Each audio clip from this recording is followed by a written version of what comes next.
Hello दोस्तों, चलिए start करते हैं हमारी आज की स्टोरी। एक शहर में लगातार 3 हत्याओं से सनसनी फैल जाती है। सीसीटीवी के फुटेज से पता चलता है कि हत्यारा एक डिलीवरी बॉय है जो कि खाने की डिलीवरी का काम करता था। उस जगह पर जहां तीसरी हत्या हुई थी वहां से उस लड़के का आईडी कार्ड भी बरामद किया गया जिसमें उसका नाम बॉब था। उसके ऑफिस में जाकर पता चलता है कि वह एक और डिलीवरी देने गया है और तभी पुलिस को सूचना मिलती है एक और हत्या हो चुकी है। इस शहर में हत्यारा बेखौफ घूम रहा था और एक के बाद एक हत्या करता जा रहा था। प्रशासन के कान खड़े हो चुके थे। उसे लोकेशन ट्रैक करके गिरफ्तार कर लिया गया और उसे रिमांड रूम में ले जाकर पूछताछ करने पर पता चला कि यह हत्या उसने की ही नहीं, वह तो केवल खाने की डिलीवरी देने जाता था। पुलिस के अधिकारी भी यह नहीं समझ पा रहे थे कि सीसीटीवी में तो साफ साफ नज़र आ रहा है कि जितनी भी जगह हत्या हुई है उस जगह पर बॉब मौजूद था। लेकिन वह सच बोल रहा था क्योंकि इतना टॉर्चर करने के बाद भी उसने अपना बयान नहीं बदला था। अधिकारियों को कुछ समझ नहीं आ रहा था कि मामला क्या चल रहा है। तभी केस की छानबीन करने के लिए स्पेशल जासूसी टीम को यह काम दिया जाता है और जासूसी टीम आते ही लड़के से पूछताछ करके पता लगाती है कि जिस समय हत्याएं हुई थी उस समय बॉब अपने में होश में नहीं था क्योंकि उसे वहीं रहते हुए ये तक याद नहीं कि उन लोगों से बॉब की क्या बात हुई थी।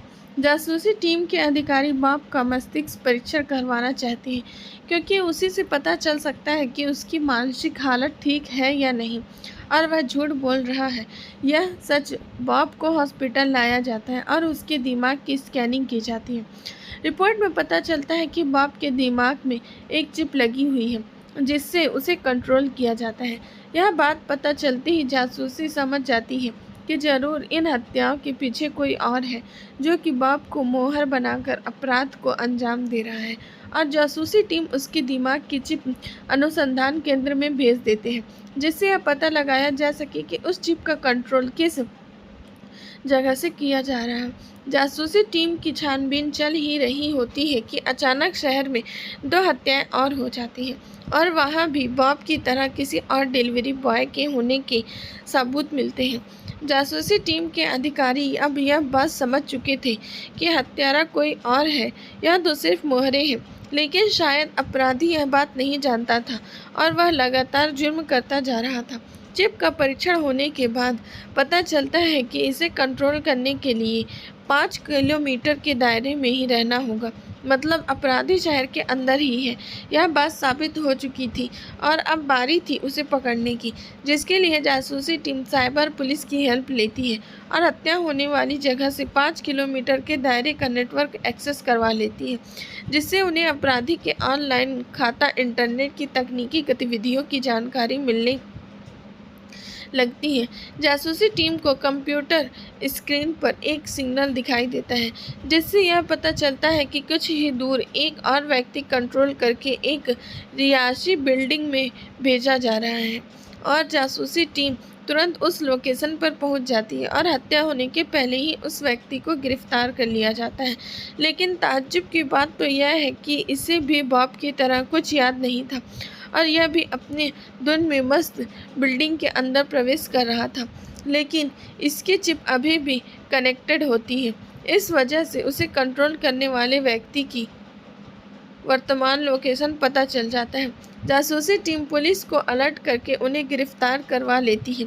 हत्यारों के गिरफ्तार होने पर मीडिया की लाइन लग जाती है और सारे शहर में ये बात आग की तरह फैल जाती है। सभी यह जानना चाहते हैं कि हत्यारा ऐसा क्यों कर रहा था। कुछ घंटों की पूछताछ से असली हत्यारा अपना अपराध स्वीकार कर लेता है और बताता है वह एक अनुबंधित हत्यारा, कॉन्ट्रैक्टर किलर है और पैसे लेकर इस काम को अंजाम देता है। इसके लिए वह बेरोजगार लोगों को डिलीवरी बॉय के काम पर रखता है और उन्हें बेहोश करके उनके दिमाग में चिप लगवा देता है जिससे वह डिलीवरी बॉय इसके इशारों पर हत्याएं करते थे।